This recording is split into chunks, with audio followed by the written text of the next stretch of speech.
Good evening, and we're so happy that you all have elected to tune us in one more time. It's always a pleasure to be here, and I want to thank you for all the comments and how you have encouraged us to continue to bring a good word. As always, I thank my co-host Angie for being here today as well. We have a beautiful topic that we want to talk to you all about, and it's about how does one navigate through staying on that road to Christ when the exterior is making things a tad bit uncomfortable. And I think that's a great topic because and that's true for married or single actually, but I think it really comes into play for people who are single, because there are so many temptations out there. Most definitely. There's so many things to draw your attention away from where you're trying to go. And it can put you in a tenuous situation unless you really got your head on tight, right? That's true. And so, so I think that's just something that that I love that topic. Okay. I'm so grateful that the Lord touched your heart for us to deal with it. And so, I think, as you pointed out, there are three things we have to look at, right? Okay. And one is that we have to make sure no matter what happens, we don't leave God out of the equation, right? That's right. And the second thing is that we have to learn how to, as you put it, lean into uncertainty.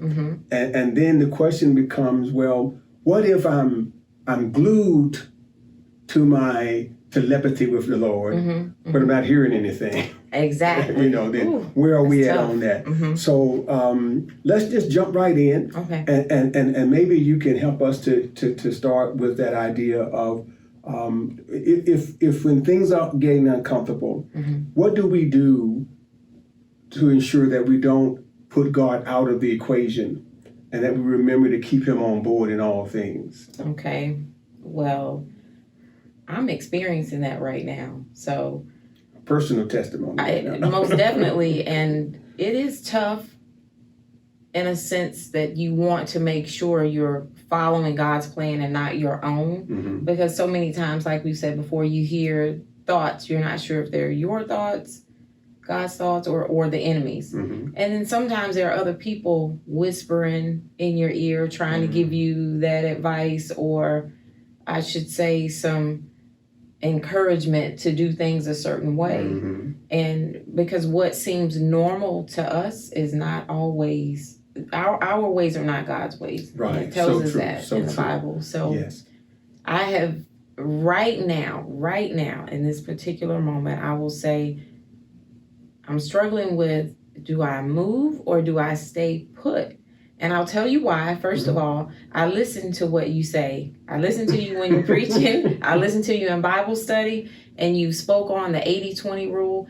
And in the past, because of vices, shopping and things like that, not having myself in order or fighting pain and not dealing with things, not surrendering, kind of dug myself into a hole. So as I'm trying to be a good steward and live in the way that you suggested, the 80-20 rule, what's in the Bible, I had to make some changes. So God led me to this place to where I am, but I also made some changes on my tax forms, lowering those allowances and things. So the taxes are really going to hit me. So I'm at a place right now where I don't want to live off of 100% and sometimes 105%. I want to live off the 80% and do what I need to do with the other, save and tithe and all, which is I do tithe, but I need to save. So I'm at a place right now, my lease is up next month. I've owned twice before. I'm not in a place to where I'm ready to buy again. I'm like, what do I do? That next paycheck is going to tell the truth. So I have fasted, I have prayed, and I have not heard a word. Well, now, several things you threw out there. Okay. I know that when you're in a uncomfortable place, let's say, the temptation is to gain control, right? That's it. That's exactly what I'm going through. You want to gain control. So, And you want to be in God's plan, Mm-hmm. but you want to make sure that, I shouldn't say you want to make sure. The temptation is to say, well, I want to do what God says, Mm-hmm. but at the same time, I'm not sure if what I heard is where I need to be right now. Mm-hmm. So talk a little bit about how it is getting to a place where you can say, I'm going to resist the temptation to be in control. And I'm going to just let God guide and lead. And I'm going to really hold to that text that says that I got to lean not to my own understanding. Yes, and that, because that's a hard one, right? it really is. It really is. So maybe speak to the listeners about that, so they can identify with it and see what they can do to make that decision and say, you know what, it might not feel right, but I got to go with it anyway because I know it is right. Yep. And I will say, I'm gonna be completely honest, it almost feels like I feel like I'm a sitting duck, so to speak, when you're just sitting there and you're waiting to hear from God and you just have to be still. The anxiousness that I deal with, or the anxiety, that's one thing that you deal with, and you have to fight it in a sense of knowing that you are not in control because God knows what's best. So even though I want to act right now, because for the first time in my life, I feel like I don't have a plan. So, and I'm that person that likes to plan things out. I don't like last minute things. If I'm gonna move and this and that, I don't want to be packing at the last minute and all this type of stuff. So what I will say is this is not easy. There's really no answer for it because I'm struggling with it right now, with wanting to take the control, take back the reins and say, you know what, there is an option and I'm gonna go with this, but at the same time, I'm like, no, something tells me just wait. Just wait. So a lot of times we must just wait. And if we know that it's not him, don't make any rash decisions. Don't act off of our emotions and feelings and things like that, because they will lead us astray. I've done that before in my past, and I made it worse. Made the situation worse. And I think that's the key. I think that's why it can be uncomfortable. And that's the difficult part, is that you want to follow Christ, but the human part of us says, wait a minute, can I really give up my mind? And I think that's the thing. How do I give up my mind and just adopt the mind of Christ? And how do I give up my mind and just say, well, Holy Spirit, you take me where you want to go? And I think the hard part about that too is because even though we say that we know that God's ways are not our ways, it is our ways that we have become comfortable with. That's right. Right. And that's the tough part, I guess. Yeah, because those are the tangible ways. And oftentimes God's ways are so out of the ordinary. Most definitely. That they just don't seem right. I mean, I give a biblical reference quick. You think about Moses, for example, right? Now, you're thirsty, right? The people are grumbling. Yes. And God says, get it from the rock. That's And you're like, wait a minute, Lord, why are you playing with me? We know that doesn't make sense to get it from the rock. But and I think it's in real life, because sometimes you will want more, and God will say the way to get more is by looking for less. And it goes against the grain. It does. To say, well, wait a minute, how can I get more if I'm looking for less? And oftentimes what God is using that to get us to a place where we understand that we already had what we wanted anyway. Okay. Right? Because sometimes what I have found is that more is a state of mind and not a state of reality. Okay. Right? For example, let's say a person may say, listen, I want more clothes, right? I'm just, again, using this quickly. I want more clothes. And the Lord says, well, you've been looking in the wrong place, right? Okay. You've been looking at Macy's. you forgot to look in the closet. Okay. That's true. So Yeah. I'm just saying. So Uh-huh. that's what I'm saying. So sometimes when you look for less, you find more, and I think that's the hard thing because it was hard for Peter. It was hard for Paul. It was hard for Moses. Okay. It was hard for David. It was hard for a lot of people because his ways are just not our ways, and I think that's why it's so uncomfortable when you're dealing with God's ways. I mean, how comfortable would it have been for Gideon when God says to him, "You got too many people to win this fight. know. How can I have too many people to win the battle, right?" And he says, "No, you need less." Yeah, he went from 30,000 to 300. That's what I'm saying. Yeah. You need less. So you want it more, but God says, "Look for less, and you'll have more power." Wow. Right? And that's what I'm saying. I think that's why it becomes sometimes uncomfortable because it doesn't make sense to us mathematically. It Right? doesn't. It just doesn't add up. But we know God's math is not necessarily our math. So which leads us to the next thing then, and that is how do we, and I like the way you phrase it, lean into uncertainty. So how do we, when things don't seem comfortable, when things don't seem like, when we want the 30,000, but God says, no, you only need 300, right? How then do we go, I guess, lean or walk into the valley of uncertainty, knowing, or at least feeling that even though it doesn't seem, but God got it. How do we do that? Well, I would say not walking in our own strength. I've done that so many times before. Once again, just taking control and doing what I feel is best, what makes logical sense to me. And the whole time is I'm just wasting more time and energy and things like that trying to do it my way. Whereas if I would just sit and let God take care of it, if he told me he would do it, then he'll provide along the way as well. So, and I guess I just kind of answered my own question there. Also, as far as where I am, he led me here, so he'll provide for me here as well. So I did.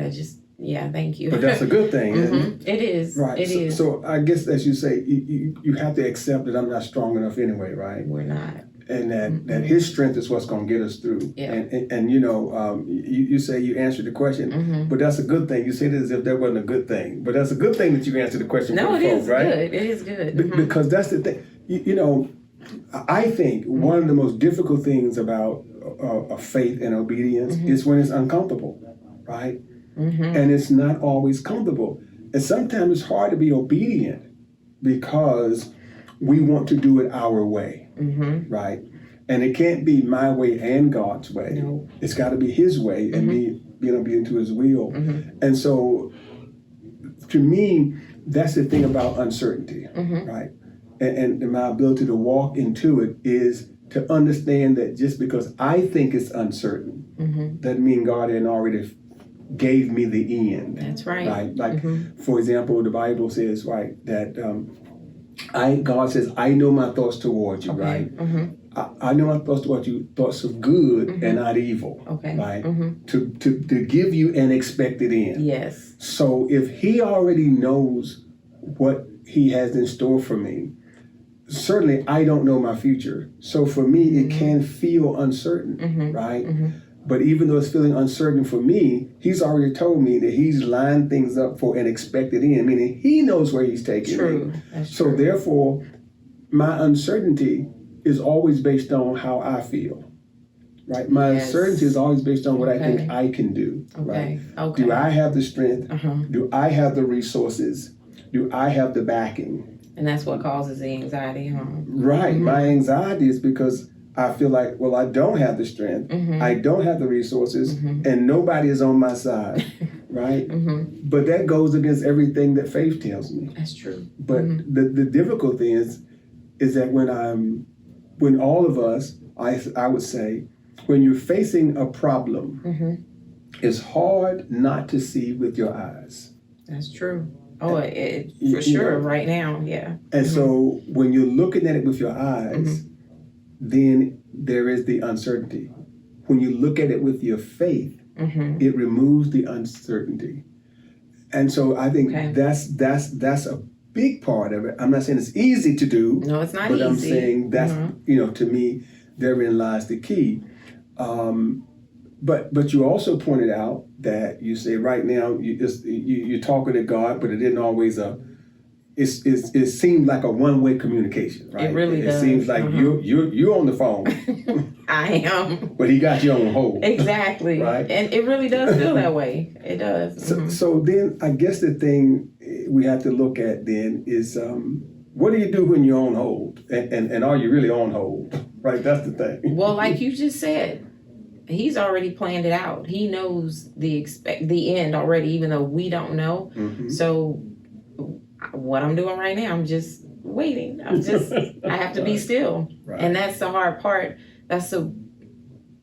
I want to say the worst part in all, but I can't necessarily say the worst part, because to me, not hearing from God, but that is hearing from him. Mhm. When I don't hear from him, that means Mhm. don't do anything at all. Mhm.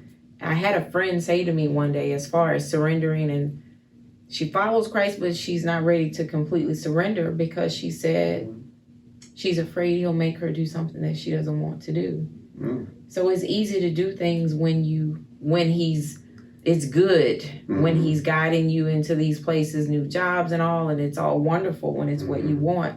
But when it's not necessarily what you want, or you don't really know, it's like, how do you handle that? But once again, he knows what's best for us.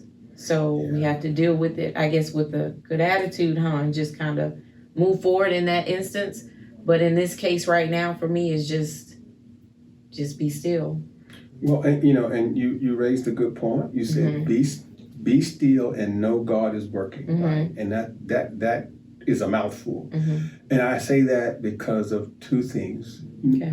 Number one is that we say we haven't heard from God, but I think what happens is we didn't get the answer we wanted. Exactly. Okay. Not that we didn't hear. We didn't get the answer we wanted. The second thing you said was that your friend was afraid to surrender because she said that that if God answered her, right, it may not be comfortable for her, right? And you don't, if it ain't comfortable, Lord, I'm not sure about this thing. Yeah. Here's what I have found is that just because it doesn't feel good to me doesn't mean it's not good for me. Okay. Right? That's right. And it's like when I was a child, we had medication that was called 3-6s. Oh wow! Okay. That go back a while. Right? Okay. And it was for cold and congestion. Okay. Right now, I can tell you, I know we got a lot of people in this audience that are probably not in my generation. All right, but if you were in the '60s, you remember 666. Okay. Wow. Now, even though it was named after the devil, I know. 666. Let me tell you, that was the nastiest tasting medicine that you would ever take. But let me tell you something. You took it today. I don't care how congested you were. Tomorrow you was outside playing around. Whatever was inside of you, it came out. It came out of you. Wow. Right? Okay. Yes. But it tasted horrible, but it did the trick, right? Okay. And sometimes sometimes things that don't feel good are good, right? That's true. All whoopings don't feel good, but they don't really are good, right? And so I'm just saying that to say, that's one aspect. But the other thing is that as a parent, right? Let's say this: every request that your child gives you, you give them an answer. Now, sometimes they may think you didn't answer, but you did, right? That's true. Because sometimes silence means no. No, that's right. That's right. It don't necessarily mean I'm not answering you. It means, fool, Exactly. why are you asking me this stupid question? Exactly. Like you already know the answer. You already know the answer is no, and I'm not going to debate with you on it, right? Okay. So it's not that God hadn't answered. It's that we just said, Lord, I want a different answer. That's what I want a different answer. Because if right now I say to the Lord, Lord, you know what? Lord, I sure want me a 200-foot yacht. Oh wow. And I'm praying for, Lord, tell me how I'm going to get this 200-foot yacht. and he doesn't answer, Mm-hmm. he did answer. Fool, shut up and go home. Right? You don't need a 200-foot yacht. Therefore, why are you asking for something that you don't really need? Right? And so that he has given the answer. But I'll say this, if we, just so we can go right back to the Bible, this is what Psalm 46:10 says, right? And it really puts what you said in proper perspective. Okay. It says, be still and know that I am God, Okay. right? Mm-hmm. I will be exalted. So what he's saying then is this, hey, listen, whether you hear from me or not, doesn't mean I'm still not God.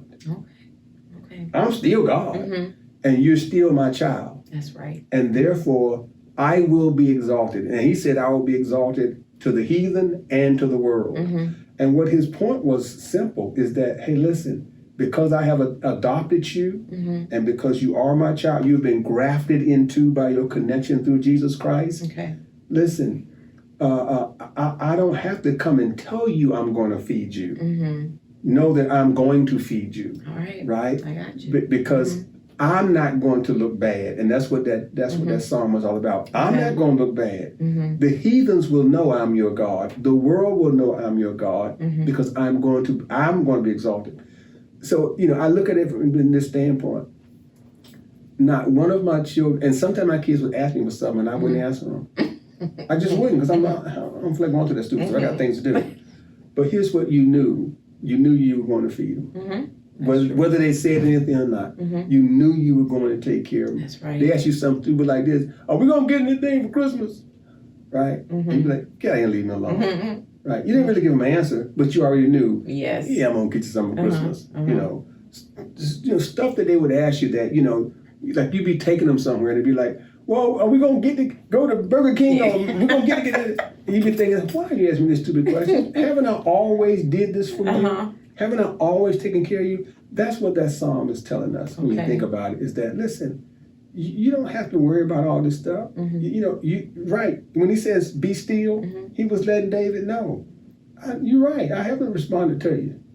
But you just calm your behind down. Okay. You just calm down and let me do my thing. Okay. And you will see it manifest in the end, because I'm not going to let anybody ever say I'm not your God. Okay. And so I think that's the key to the whole thing when you think about, my being uneasy about anything in that where my situation and where I'm at and what God is doing for me, is that I don't have to be uneasy. Because not based on my faith or anything else, but based on that one simple concept, he's not going to not let people know he's God. I got you. And that to me says it all. It right? does. It's just like a good, proud parent will not let any school teacher think that they don't care about their child. That's right. That's right. Right? You might not show up all the time, but let somebody act the fool. We'll be there. You'll be right there. That's talking junk and defending, okay? That's right. At all times. Nobody they don't have to call you. Your child ain't got to come home and say anything. But if you've noticed something, we make those decisions, right? And so, though that's what I think, is that I won't say it makes you more comfortable, but it gives you more assurance, I would say. It does. It does. Many things, as the song says, many things about tomorrow I will never understand. But I know who holds my future, and I know who holds my hand. Right. All right. Okay. And that's the thing. And so following Christ during times of uncomfortableness, I think, is a part of being human. Yes, right? it is. Okay. Simply because we are being tugged, it's a tug of war. Yes, exactly. Is, do I follow my ways or do I let God lead me? And it's not that you think God's ways are bad. It's just hard to lose control. That's it right there. I've always been that person that was in control, so I thought. But when I think back on it, I really wasn't.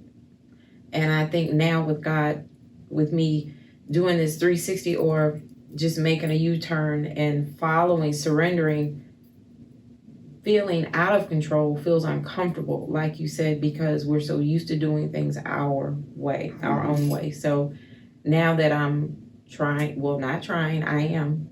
I'm trying to do it with a good attitude also.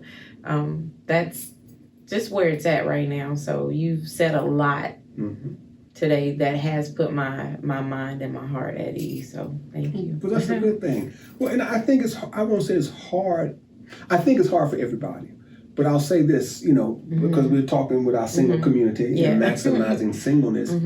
I think that makes it more difficult for single people is that if you're in let's say, a healthy marriage, because all marriages are not healthy. Let's just, put it on the table. Let's be real about it, right? But if you're in a healthy marriage, you can let go. You can. Because you say, well, I have someone else that has got my back. Yes. When you're single, it's harder to let go. Most definitely. Because there's no visible person that has your back. And even though we believe in God, we trust God, at least intellectually, we do. But somewhere in the back of your mind says still, but God doesn't go to Wells Fargo and sign, I know. God doesn't put that check in. That's right. Whereas if you have that backing, you can say, well, if I fall, I got my mate to kind of pick me up. So that's why I think it's harder for single people. Most definitely. And that's why I think it's a more uncomfortable setting for single people. But I also think that everything you outlined for those who are maximizing their singleness is right on point, because you cannot leave God out. We can't. And I think that for the single person, it's easier to not leave God out. You're right. I can see how. Because if you're married, you will leave God out and rely on the other person. That's true. That is true. But if you're single, then who else you have but God? Exactly. Right? And so if you're single, you can, it can be times of uncertainty. But I like the way you say lean in, right? Lean in, because we don't want to walk in too fast. I mean, not that it will make a difference. So just take your time. Exactly. Take your time. And that taking your time also says what? To be still. It does. Because oftentimes, if we can't get there tomorrow, then we're worried. But maybe you won't get there tomorrow. But the day after tomorrow and the day after tomorrow, God will make a way. He will. And I think that's the key thing in doing that. So, hey, listen, you know what?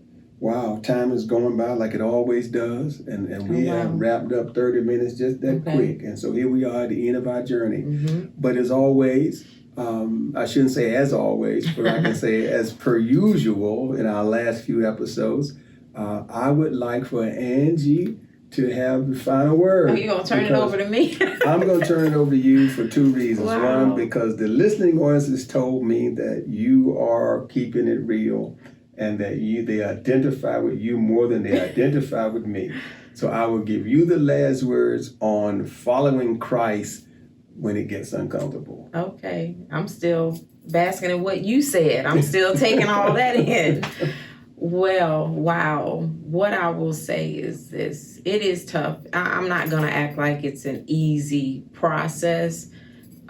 Surrendering and following God, even when it's uncomfortable, but it's for the best. I will say that, because He knows what's best. And once again, He already knows the end and we don't. So before we make a mess of things, just surrender, just follow Him, even when you don't want to, when you're like, I don't want to do this. But if He's telling you to do it, please do it. It will save you time, money, energy, and hurt feelings and lots of other things. So, and maybe some other people as well. So I think that's about it. So all right. That's a mouthful. Yeah, it is. That's a mouthful. Yeah. I could not have said it better myself. Thank you all so much for sharing this time with us again on today. Listen, we love you. We enjoy you. Continue to give us your comments and continue to keep us in prayer. God bless you. Have a beautiful week.